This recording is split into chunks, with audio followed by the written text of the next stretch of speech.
Satyabama Institute of Science and Technology, Chennai and Sri Perumbudur. நதிகள் இணைப்பு பற்றி அரசியல் கட்சி தலைவர்கள் தொடர்ந்து பேசி வருகின்றனர். நதிநீர் இணைப்பால் ஏற்படும் ஆபத்துகள் என்னென்ன என்பதை பற்றி புதிய தலைமுறையின் காலநிலை அணி வழங்கும் தொகுப்பை பார்க்கலாம்.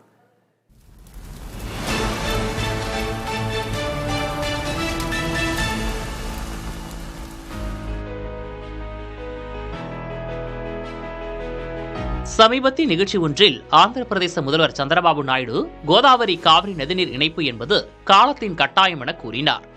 நதிகள் இணைப்பு என்பது 60களிலிருந்தே அரசியலர்கள் அவ்வப்போது பிரயோகிக்கும் வார்த்தையாக இருக்கிறது.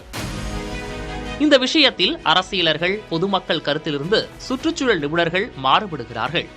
கிருஷ்ணா கோதாவரி திட்டம், கோதாவரி காவிரி இணைப்பு திட்டம், குண்டாறு காவிரி இணைப்பு திட்டம், நர்மதா மகாநதி இணைப்பு திட்டம் என 30க்கும் மேற்பட்ட நதிகள் இணைப்பு முன்மொழிகள் இருக்கும் நிலையில் நதிகளை இணைப்பதால் ஏற்படும் பாதகங்கள் குறித்து சுற்றுச்சூழல் ஆர்வலர்கள் அச்சம் தெரிவிக்கிறார்கள். கோதாவரி காவிரி இணைப்பை பொறுத்தவரை செய்யும் செலவுக்கு ஏற்ற பலன் இருக்காது என்றும் நிபுணர்கள் கூறுகிறார்கள். இதுகுறித்து நீரியல் நிபுணர் ஜனகராஜன் புதிய தலைமுறையிடம் பேசினார். கோதாவரி காவிரி இணைப்பு பார்க்கும்பொழுது 2002 கணக்கு பண்ணபடி அது 60,000 கோடி 65,000 கோடி செலவாகும் அப்படின்ட்டு சொல்லியிருக்கிறாங்க. இப்போ நம்ம 2026 இருக்கிறோம். அது இப்போ 70,000 கோடியாக இருக்கலாம், 75,000 கோடி ஆகலாம்.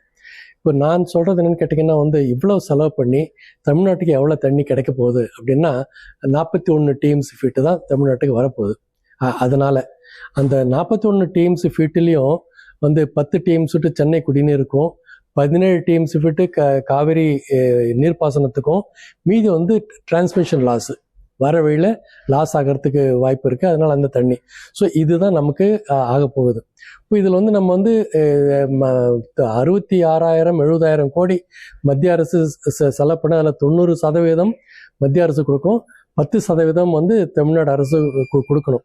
ஆனால் இவ்வளவு செலவு பண்ணி நம்ம ஒரு வெறும் 41 டிஎம்சி ஃபீட்டுக்காக இவ்வளவு செலவு பண்ணணுமா?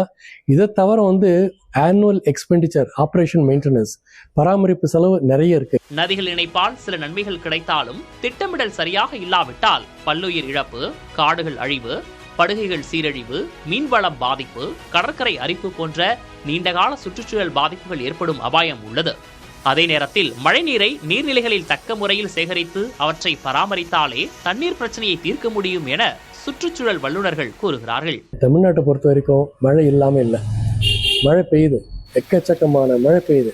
அந்த மழை பெய்கின்ற காலங்களில் நம்ம அந்த தண்ணீர் உபயோகப்படுத்துறது இல்லை. தண்ணீர் காவேரியிலே பார்த்தீங்கன்னா கிட்டத்தட்ட 4 வருஷத்துக்கு ஒரு தடவை, 5 வருஷத்துக்கு ஒரு தடவை கடலில் 100, 150, 200 டிஎம்சி ஃபீட் வரைக்கும் கடலுக்கு போகுது.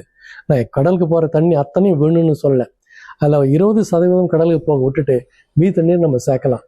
நிறைய சிறு சிறு அணைகள் கட்டலாம், பராஜஸ், செக் டேம்ஸ் கட்டலாம், கிரவுண்ட் வாட்டர் ரீசார்ஜ் ஸ்ட்ரக்சர்ஸ் நிறைய உருவாக்கலாம். இதன் மூலமாக நம்ம வாட்டர் கன்சர்வேஷன் ஸ்ட்ராட்டஜிஸ் எவ்வளோக்கு எவ்வளோ பண்ணுறோமோ அந்த அளவுக்கு நமக்கு தண்ணீர் அதிகமாக கிடைக்கும். மேலும் இந்தியாவில் பிரம்மபுத்திராவை தவிர வேறு எந்த நதியும் அதிகப்படியான உபரி நீர் கொண்டிருப்பதில்லை. ஒருவேளை நதிநீர் இணைப்பு திட்டத்தை செயல்படுத்தினாலும் வறட்சியான காலகட்டங்களில் இது பிரச்சனையை மேலும் அதிகரிக்கும் என்று நிபுணர்கள் எச்சரிக்கை விடுக்கிறார்கள்.